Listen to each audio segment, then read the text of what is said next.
ಧೈರ್ಯವಂತ ಬಾಲಕ. ಒಂದೂರಿನಲ್ಲಿ ಒಬ್ಬ ವ್ಯಾಪಾರಿ ಇದ್ದ.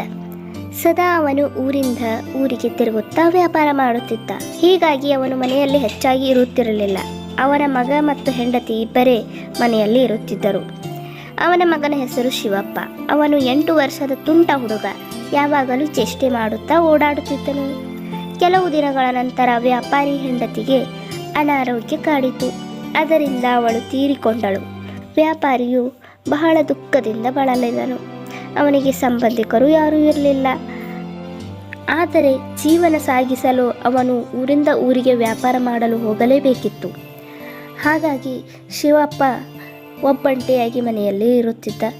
ಒಂದು ದಿನ ವ್ಯಾಪಾರಿ ಮಗನನ್ನು ಕರೆದು ಹೀಗೆ ಹೇಳಿದ: ಮಗನೇ, ನಾನಿಲ್ಲದ ಸಮಯದಲ್ಲಿ ನೀನು ಒಬ್ಬನೇ ಹೊರಗೆ ತಿರುಗಾಡಬೇಡ. ಜಾಗೃತಿಯಿಂದ ಮನೆಯಲ್ಲಿ ಇರು. ಅವಶ್ಯಕತೆ ಇದ್ದರೆ ಮಾತ್ರ ಹೊರಗಡೆ ಹೋಗು. ಆದರೆ ಯಾವುದೇ ಕಾರಣಕ್ಕೂ ದಕ್ಷಿಣ ದಿಕ್ಕಿಗೆ ಮಾತ್ರ ಹೋಗಬೇಡ ಎಂದು ಎಚ್ಚರಿಸಿದನು. ಆಗ ಶಿವಪ್ಪ, ಯಾಕಪ್ಪ, ಅಲ್ಲಿಗೆ ಯಾಕೆ ಹೋಗಬಾರ್ದು? ಆಗ ವ್ಯಾಪಾರಿ, ಅಲ್ಲಿ ಒಬ್ಬ ದೊಡ್ಡ ರಾಕ್ಷಸನಿದ್ದಾನೆ. ಅವನು ಅಲ್ಲಿಗೆ ಹೋದವರನ್ನು ತಿನ್ನುತ್ತಾನೆ. ನೀನು ಅದಕ್ಕೆ ಹೋಗಬೇಡ ಎಂದು ಹೇಳುತ್ತಾನೆ.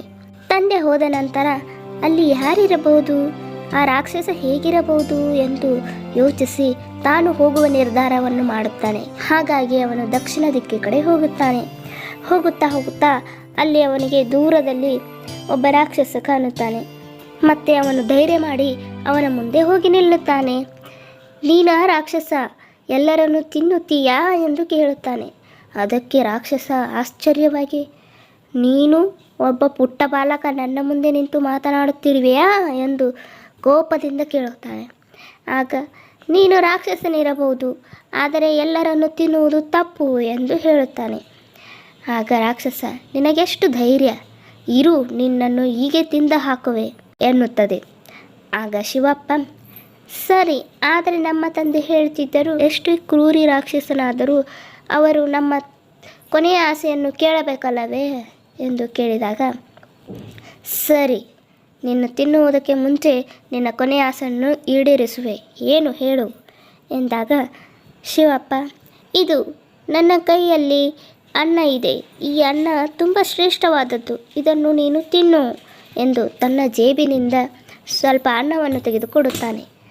ಆ ಅನ್ನವನ್ನು ರಾಕ್ಷಸನು ತಿಂದ ತಕ್ಷಣ ರಾಕ್ಷಸ ಕುಸಿದು ಕೆಳಗೆ ಬಿದ್ದು ಸಾಯುತ್ತಾನೆ. ಅಷ್ಟರಲ್ಲೇ ವ್ಯಾಪಾರಿ ತನ್ನ ಮಗನನ್ನು ಹುಡುಕುತ್ತಾ ಅಲ್ಲಿಗೆ ಬರುತ್ತಾನೆ. ಮತ್ತು ಅಲ್ಲಿಯ ದೃಶ್ಯವನ್ನು ಕಂಡು ಏನಾಯಿತು ಎಂದು ಶಿವಪ್ಪನನ್ನು ಕೇಳಿದಾಗ ಆತ ಅನ್ನದಲ್ಲಿ ವಿಷ ಬೆರೆಸಿ ರಾಕ್ಷಸನಿಗೆ ತಿನ್ನಿಸಿ ಕೊಂದಿರುವ ವಿಷಯವನ್ನು ತಿಳಿಸುತ್ತಾನೆ. ಅದನ್ನು ಕೇಳಿದ ವ್ಯಾಪಾರಿ, ನಿನ್ನಂತಹ ಧೈರ್ಯವಂತ ಮಗನನ್ನು ಪಡೆದ ನಾನೇ ಧನ್ಯವಂತ ಎಂದು ಹೇಳಿ ಇಬ್ಬರು ಮನೆಗೆ ಹೋಗುತ್ತಾರೆ.